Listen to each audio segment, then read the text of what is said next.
pouvez le voir, le constater, donc on a deux séries de 11 basées sur un socle de 3 et le socle de 3 que l'on retrouve également au-dessus de la pyramide, donc les 3 ensemble le chiffre 3. Voilà. Donc de chaque côté.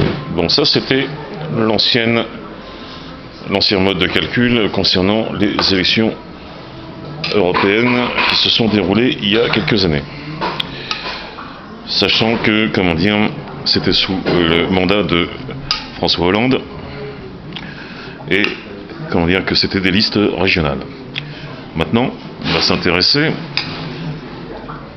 à l'histoire de la Renaissance. Il faut bien comprendre une chose, c'est que il y a plusieurs grilles de lecture. Donc la Renaissance, c'est Léonard de Vinci. Donc il y a Léonard de Vinci, donc avec Vaux-le-Vicomte, donc qui était tenu par un chrétien qui s'appelait donc Gonzague Saint-Brie, auquel on a fait en sorte que les freins lâchent. Voilà, donc ça c'est une première chose. Ensuite, après Gonzague Saint-Brie, donc Vaux-le-Vicomte correspond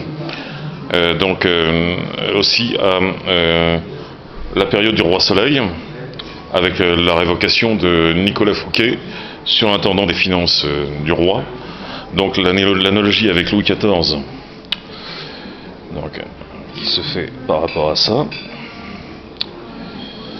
Voilà, donc ça j'y reviendrai tout à l'heure. Et nous avons 34 listes. Donc à la base, ça devait être 33, donc 3 fois 11.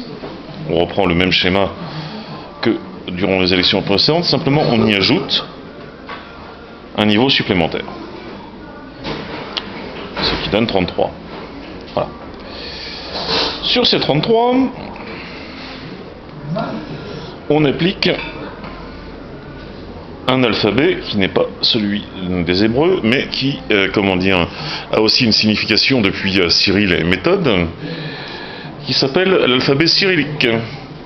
Il faut bien comprendre que Cyril et Méthode ont aussi inventé le glagolitique, qui permet aussi d'interpréter donc l'alphabet grâce au nombre, et aussi de trouver des réponses. Voilà. Donc la Renaissance, c'est aussi ça. C'est aussi donc, on va dire, la continuité de l'Empire byzantin. Hein, voilà. Hop.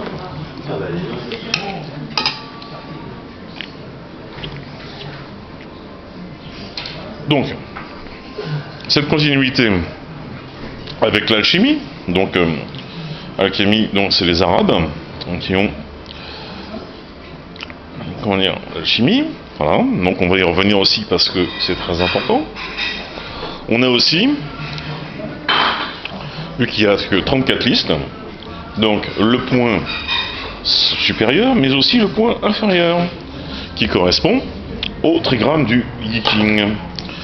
Le trigramme du Yi-King. Et donc, quand on voit l'oracle 34, dans ce fameux livre, l'oracle 34, on y voit donc Jupiter Minus.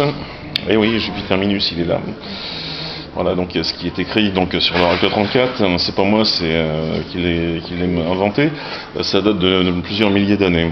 Donc sur l'oracle 34, le tonnerre fait rage au-dessus du ciel. Hein, voilà. Les gestes de l'homme noble sont toujours justes. Donc voilà. On prévoit donc une amélioration si vous persévérez. Génial. Et on voit dans les traits de caractère de l'oracle 34, le bélier. Le bélier, oh, c'est beau. C'est trop beau le bélier. Sauf que le bélier, voyez-vous, chers amis, le bélier c'est Jupiter Ammon en Égypte. Jupiter Ammon.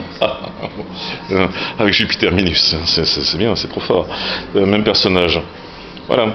Et donc, toutes les interprétations du Yi-King, dont je vous renvoie donc à l'oracle 34 du Yi-King, où se situe le bélier, sont les différentes possibilités donc de l'avenir du bélier, c'est-à-dire de Jupiter Ammon.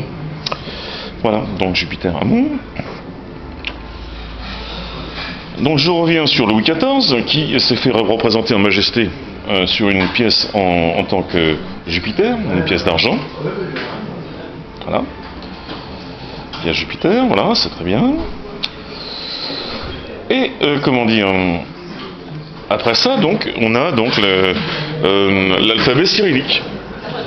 Et donc l'alphabet cyrillique donc, permet bien évidemment, ça permet avec les, comment dire, les recommandations de Cyril et Méthode, qui ont inventé donc cet alphabet avec le glagolitique, ça permet donc de lire entre les lignes, tout comme l'alphabet hébraïque, on va dire, c'est un peu calqué sur le même modèle, et de dire un peu donc l'orientation qui sera donnée donc durant les prochaines années, c'est-à-dire durant le mandat de la mandature du Parlement européen.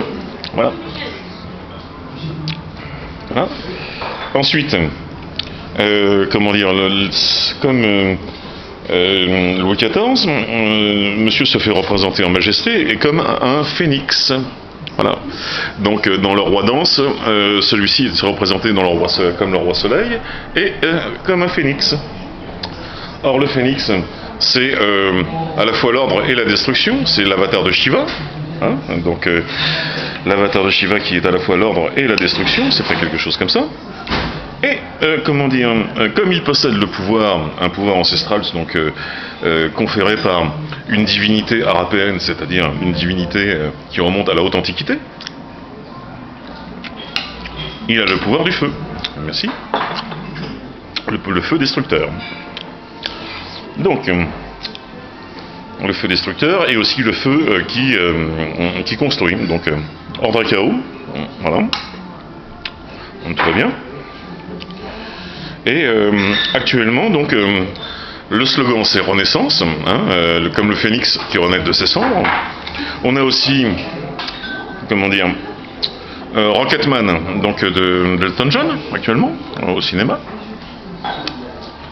qui est représenté donc avec un personnage avec Swan, qui représente Jupiter, et comment dire, le personnage de Phoenix de Phantom of the Paradise, voilà, qui représente le pacte avec le diable pour tout ce qui concerne, on va dire, le show business. Voilà. Donc actuellement c'est le festival de Cannes, tout va bien. Voilà. Donc, et nous avons aussi, donc cerise sur le gâteau, l'arrivée au cinéma de Dark Phoenix, donc Dark Phoenix, qui est le dernier film des X-Men, donc du Marvel, hein, qui a été racheté par Disney. Donc, tout va bien aussi. Donc voilà, donc tout ça est très très bien. En plus de ça, donc dans la liste Renaissance, donc nous avons comment dire, Nathalie Loiseau. L'oiseau, comme le phénix, pareil, hein, c'est un oiseau. Et comment ça s'appelle, vu que comment dire, ça concerne le monarque en lui-même, donc Emmanuel Macron s'est représenté en majesté sur les affiches de campagne. Voilà, un truc qui est interdit d'ailleurs, c'est interdit par la tradition républicaine, mais c'est pas grave, on ne le dira pas. Et avec le slogan Renaissance, bien entendu. Tout va bien dans le meilleur des mondes. Voilà, donc tout ça donc, est de la vaste fumisterie, fomentée par une bande d'illuminés au pouvoir. Donc c'est une secte, bien entendu. Et de ce fait, donc ces gens-là, grâce à l'alchimie et grâce à la numérologie, vont essayer de décrypter, donc sans parler du big data. Bon, le big data, ça c'est encore autre chose. Ça c'est, comment dire, visiblement, vu qu'ils ne croient pas en Dieu et ils croient en des dieux, c'est le dieu de la technologie. Voilà, donc tout va bien encore une fois. Donc le big data va leur fournir des prévisions sur la prochaine mandature, avec des mots-clés bien entendu sur l'Europe, le Parlement européen, et tout ce qui va avec. Donc tout ça bien sûr correspond, puisqu'on était dans le secteur du bélier, à la transmigration des âmes, donc une vidéo que j'avais faite précédemment, avec la confusion du pythagorisme, donc prôné par notre ami Cédric Villani, Pythagore, et la confusion du druidisme, voilà, notamment sur les chantiers navals de Saint-Nazaire, dans la fameuse avenue ou à la rue des Druides, qui se situe entre la ville et les chantiers navals. Voilà, donc ça je vous renvoie donc à ma précédente vidéo. Voilà. Donc sur ces bonnes paroles, je vous dis à bientôt. Et donc bonne censure à tous et bonne censure à toutes.